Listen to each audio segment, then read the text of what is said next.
Hallo und willkommen zu unserer Serie Mein Laptop von innen.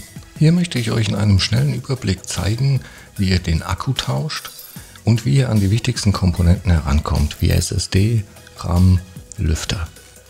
Ich zeige euch dabei das Innenleben des Laptops. Ich zeige euch auch, was es an Tipps und Tricks noch gibt, was ihr vielleicht beachten müsst.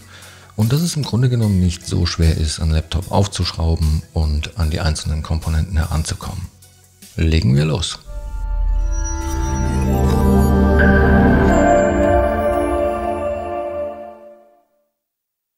So, wir haben hier ein Gerät von Lenovo und zwar ein ThinkPad E14 Gen 3 und ich zeige euch auch gleich, wo ihr die Modellnummer findet. Aber zuallererst stellen wir sicher, dass das Laptop nicht mehr mit dem Ladekabel verbunden ist.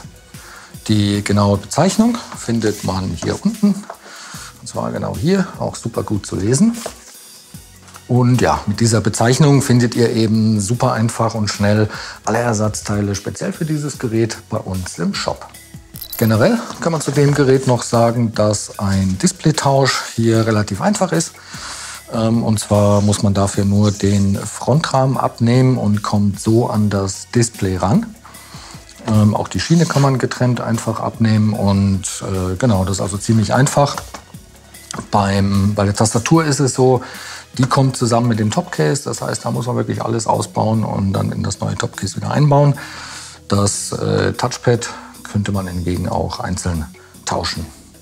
Um das Gerät jetzt zu öffnen, muss man zuerst alle Schrauben lockern, die hier um das Gerät herumlaufen, auch hier vorne.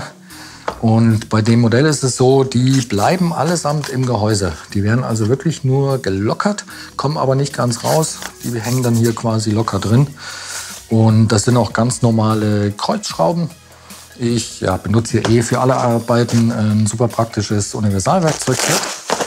Da ist alles drin, was man so braucht.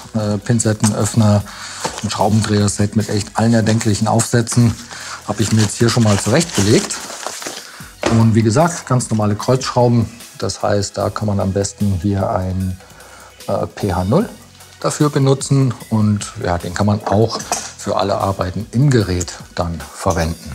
Wenn man jetzt alle Schrauben gelockert hat und die Unterseite vom Gerät trennen will, dann zeige ich euch mal, ob man das so gut sieht, weiß ich nicht. Aber hier zum Beispiel sieht man ganz gut die Verbindungslinie, dann auch hier auf der Rückseite und auch hier läuft die dann lang, genauso wie hier vorne, also quasi hier dazwischen. Und dann versucht man, ich benutze da jetzt im Übrigen einen der Öffner auch aus dem Werkzeugset. Und dann probiert man im Grunde genommen eine Lücke zu schaffen und die Unterseite vom Gerät zu trennen. Das heißt, ich probiere dann jetzt hier auf der Rückseite zum Beispiel, ob ich da gut reinkomme. Und ja, wenn das nicht so gut geht, ja, hier zum Beispiel geht es jetzt besser, dann fängt man einfach an einer anderen Stelle an.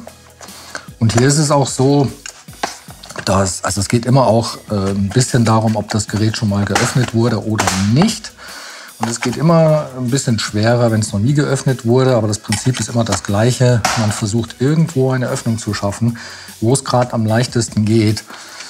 Das kann auch sein, dass das vielleicht hier auf der Vorderseite am besten geht, dass man da gut reinkommt und es dann hochhebeln kann. Und genau, also auch das laute Knacken ist quasi völlig normal. Das gehört auch mit dazu. Das ist einfach, wenn sich die Einraststellen lösen. Und dann muss man eigentlich nur mit Geduld, also einfach nicht versuchen, irgendwas jetzt hier übers Knie zu brechen. Einfach versuchen, das jetzt so immer ein bisschen weiter zu öffnen. Dann kommt man irgendwann auch schon mit den Fingern quasi drunter. Auch wenn es irgendwo gar nicht geht, einfach noch mal gucken, ob alle Schrauben also auch wirklich lose sind oder ob man da vielleicht, ob da vielleicht doch noch eine irgendwie ein bisschen angezogen war. Und irgendwann, wenn man sich da drum herum gearbeitet hat, kann man dann die Unterseite einfach abnehmen. Und ja, so sieht dann das Gerät von innen aus. Gut, bevor wir jetzt irgendetwas weiteres machen, trennen wir auf jeden Fall als allererstes den Akku vom Mainboard, dass das Gerät auch wirklich keinen Strom mehr hat. Und dann sehen wir hier das Kabel bzw. den Stecker.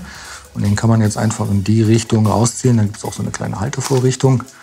Und ja, ist so einfach mal auf der sicheren Seite. Gut, was wir hier noch sehen können, ist, dass der RAM hier unter einer Abdeckung über dem Akku ist.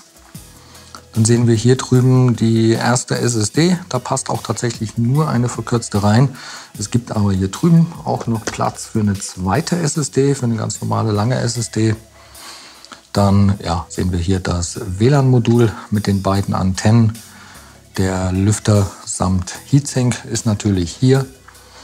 Die CMOS-Batterie, die sitzt hier irgendwo unter dem Akku. Ich sehe hier nur den Stecker und da wir den eh gleich rausnehmen, kann ich die euch dann auch noch zeigen. Und genau, dann würde ich sagen, bauen wir den Akku aus. Und das sind einfach jede Menge Schrauben, die man hier oben rausnehmen muss.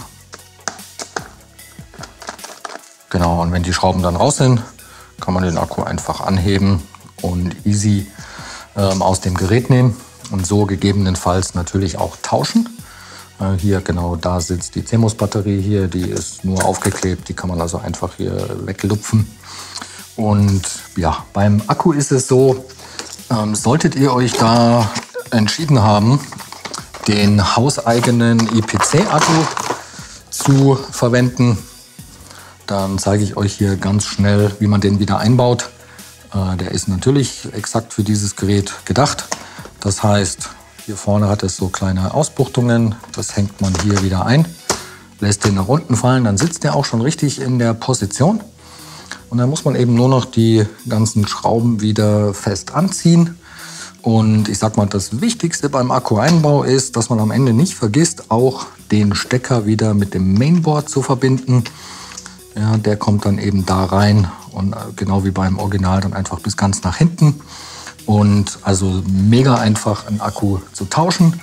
Ich schraube den jetzt hier nicht fest, weil ich ja noch andere Sachen zeigen will. Aber ich denke, das Prinzip sollte hier auf jeden Fall klar sein. So, genau unter dem Akku sehen wir hier jetzt übrigens auch das Touchpad. Also sehen kann man es nicht wirklich, also hier vielleicht. Auf jeden Fall wird das von diesen 4 Schrauben hier gehalten. Und dann kann man das quasi rausnehmen. Und natürlich muss man auch das Kabel vorher noch verbinden, trennen. Und da ist es so, das kann man jetzt hier recht schwer sehen. Da kann man nicht einfach dran ziehen, das ist ein Kippschalter, den muss man erst aufklappen. Und der Anschluss ist genau der gleiche wie der, deswegen zeige ich das hier schnell. Das heißt hier nach oben.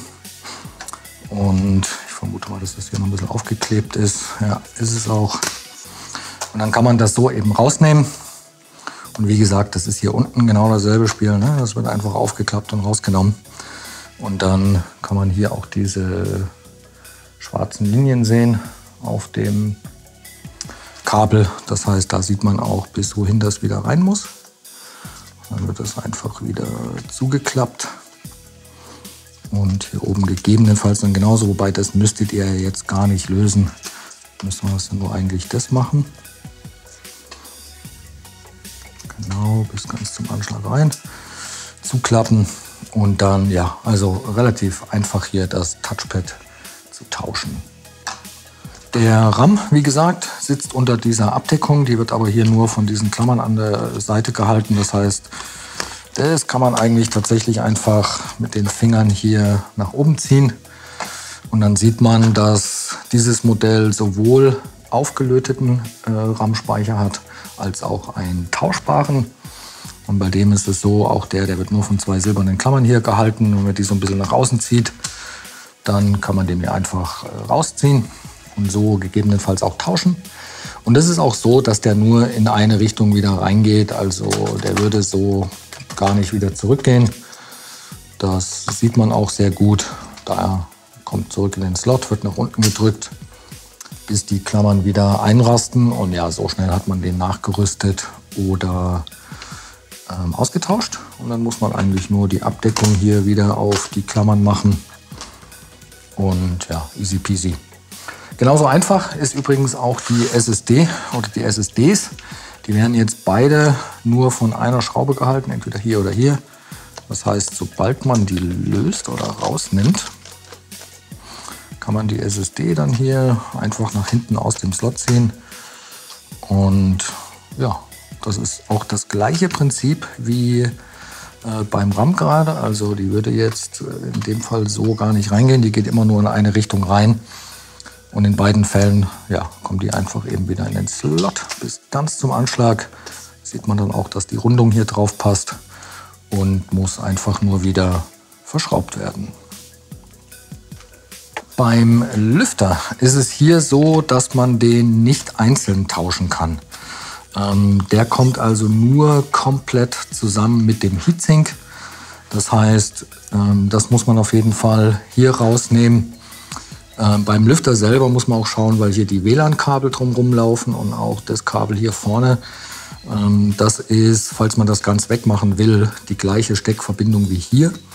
Das heißt, auch das ist ein Kippschalter, den man zuerst aufklappt. Und dann kann man das Kabel rausnehmen und dann kann man das hier unten durchführen und hat hier einfach auch mehr Platz. Und hier ist dann das Lüfterkabel selber. Auch das kann man einfach nach hinten rausziehen. Auch das ist überhaupt kein Problem. Und beim Wiederverbinden einfach schauen, dass, ob die Kühlpaste da noch gut ist oder ob man da vielleicht neue braucht. Und bei dem Lüfterstecker hier zum Beispiel, da kann man sich dann auch einfach schauen. Da sieht man auf einer Seite des Steckers hier so Kontakte und die sind auf der anderen Seite eben nicht. Und die zeigen beim Wiederverbinden nach oben. Und das genau wie beim Akku super wichtig, dass man das nicht vergisst. Da muss man das Gerät nochmal aufmachen und denkt sich, warum wird der so heiß? Das also auf jeden Fall nicht vergessen. Und natürlich sollte man hier Kabel gelöst haben. Auch die müssen dann wieder verbunden werden. Zuklappen und dann am besten eben auch wieder hier in die Führung, dass die nicht von oben irgendwie verknickt werden. Und ja, das wäre jetzt hier die Möglichkeit, den Lüfter samt Heatsink zu tauschen. So, wenn man dann alles gemacht hat, was man gemacht haben wollte, dann braucht man, nachdem man natürlich auch den Akku wieder eingebaut hat und wie gesagt, nicht vergessen, das Kabel auch wieder zu verbinden, dann kann man jetzt einfach die Unterseite wieder drauflegen und die wird einfach nur fest nach unten gedrückt.